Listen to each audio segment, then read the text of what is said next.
This crankshaft is the latest in my Asbo series of Royal Enfield bullet engines, which has been lightened in the usual way and rebalanced. This one's been fitted with a forged steel conrod and roller big end, and I've just put it back together and it's ready to go. Now we're going to be looking at what minimal run out there is on this one. It's really good. This clock, from the first number to the second number, the 0 to the 5, is 5 thousandths of an inch, and this clock from the 0 to the 1 is 0.1 of a millimetre, or 4 thousandths of an inch.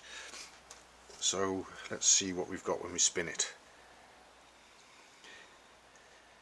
Right, so we've got not quite 0.1 of a millimetre, or just under 4 thousandths of an inch on the right hand side, but offset against that, because the needle on the left hand clock is moving up and down at the same time by 2.5 thousandths of an inch. So in real terms we've got 1.5 thousandths of an inch run out on those main shafts, and I can't get any better than that, because if I move the clock along towards the end of the main shaft to there,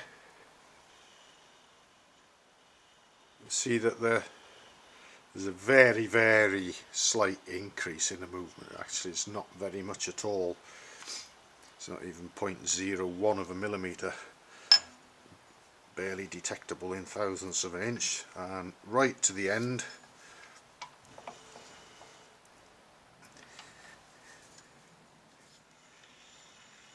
it's still about the same. And in fact, you'd usually expect the amount of movement on that clock to decrease as you get nearer to the centre of this. So that seems to suggest that we're not going to get any better than that. I'll just put this camera down for a second, move it back across.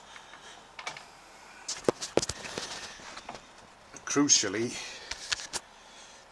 where the main bearings are situated on these shafts, there's 1.5 thousandths of an inch of actual run out on the main shafts where the main bearings run. So that is really next to nothing, and very good. You can see as I spin the crank, there's no discernible or visible throw in those shafts. So this crankshaft will be going in 500cc bullet Asbo number 26, and I won't be doing any top end work on this engine, although I believe it's going to be increased to 535cc and have a already ported head and so on fitted to it, but I'm just responsible for the bottom end on this one. But these lightened crankshafts really help liven things up considerably.